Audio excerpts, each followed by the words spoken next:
સોમાભાઈ, ગૌ માતાને જ્યારે તમે આ ગૌશાળા ચાલુ કરી ત્યારે એ ભાઈએ એમ કીધું કે તમે કોઈ ચિંતા મત કરો ગામવાળા, અને એ સેવા મને આપી દો. હવે એમના પગારમાં ઘણું આલ્યું થોડું આલ્યું, અને ગામના દરેક સજ્જનો આવતા કંઈ કંઈ કીધું છે, કંઈ કીધું છે. એ શારીરિક રીતે પણ થોડાક બીમાર હતા, પણ એ રામદાભાઈએ જે 4-5 વર્ષ સેવા કરી, આ આપણી વચ્ચે નથી.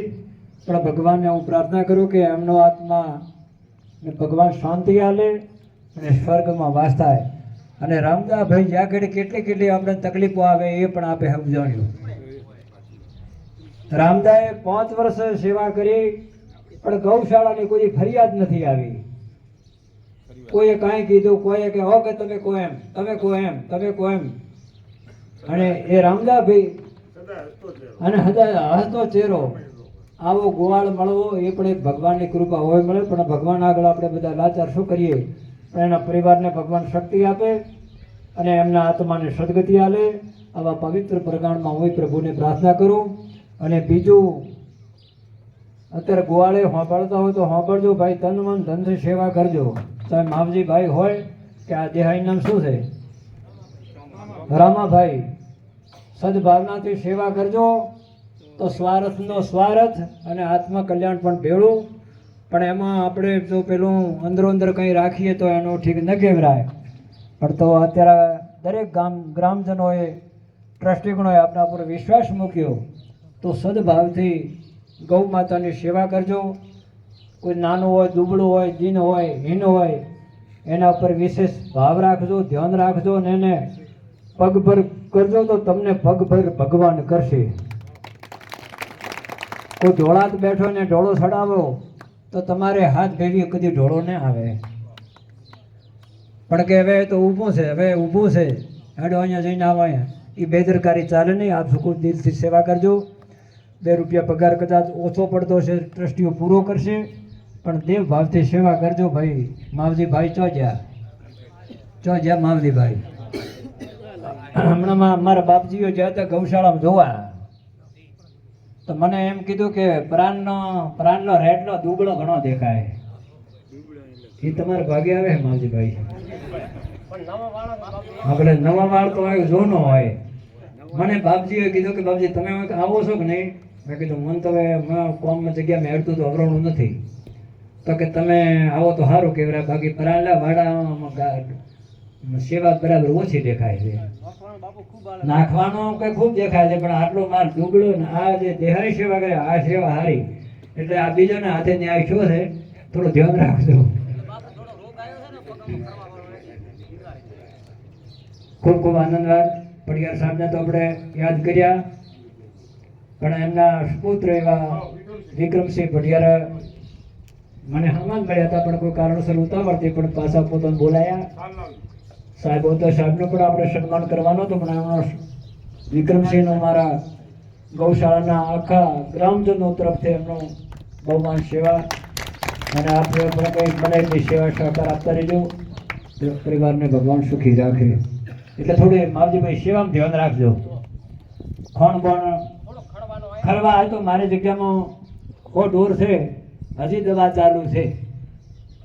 ખરવા તો હું એ પરિસ્થિતિમાં પાર પડ્યો છું. ચક્રો લંપી આવ્યો તો, હમણાં આવ્યો તો, હારે પરમે ધરમસિંહભાઈને મેં લાયા પરમ દાડે મને અહીં સેવા. એટલે મૂળી ખરવાથી પણ થોડું સેવા હાલ દો, ગુરુ મારા સુખી રાખે.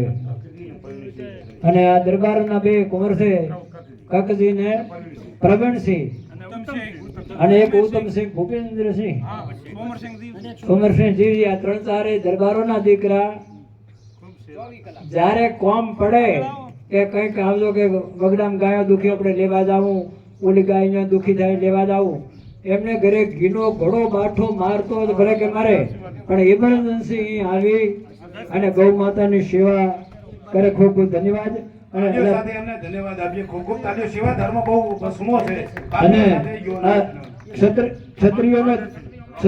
ક્ષત્રિયોનો ધર્મ તો ગૌ સેવા જ હોય. આગળ દરબારો તો ગાયો માટે માથો આપ્યો હતો, પણ સેવા આપે એવા મહેન્દ્રસિંહ, જયેન્દ્રસિંહ કબજી દશરથસિંહ આ દરેક યુવાનિયા ખડે પગે આવીને ગૌની સેવા કરી ઘરનું પણ આજે ખૂબ ખૂબ ગુરુ મહારાજમાં આશા પૂરા ગૌ માતા ઈચ્છા પૂરી કરે અને સુખી રાખે. ખૂબ ખૂબ ધન્યવાદ.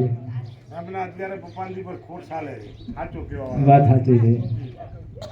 નાની મેં પરપુઠે સાંભળું છું કે ચોક ગામમાં રોડોની ગાય દુખી થતી હોય એટલું દુખી થાય ઇમરજન્સી ટ્રેક્ટર લઈને જાય ગાડી લઈને જાય ઘરને ખર્ચે લાવીને હોય હાજર કરી નાખી હોય કોઈ નાનું મોટું કામ હોય ફોન કરતો મારો ધન્યવાદ તમને તમારા મા બાપને ગુરુ મહારાજ સુખી રાખે. આ તમારી એક તપસ્યા એક ભક્તિ છે સજ્જનો સેવા કરતા રહેજો.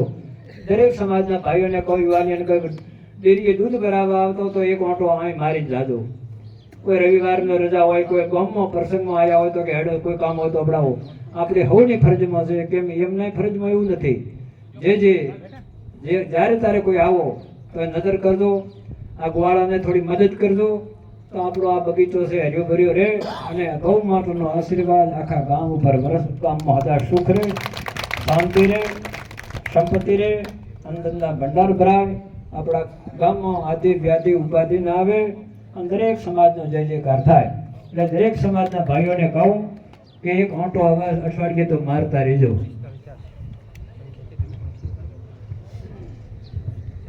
પ્રસાદે સર્વ દુઃખાનામ હાનિરસોપજાયતે પ્રસન્ન ચેતસો યસુ બુદ્ધિ પરયો તિષ્ઠતે.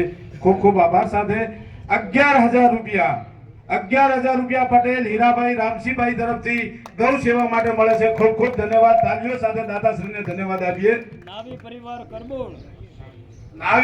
નાવી પરિવાર કરબોણ એમના તરફથી 11,000 રૂપિયા ગૌ સેવા રૂપે મળે છે. ખૂબ ખૂબ ધન્યવાદ. બધા આજીવન દાતાઓના નામ બોલો.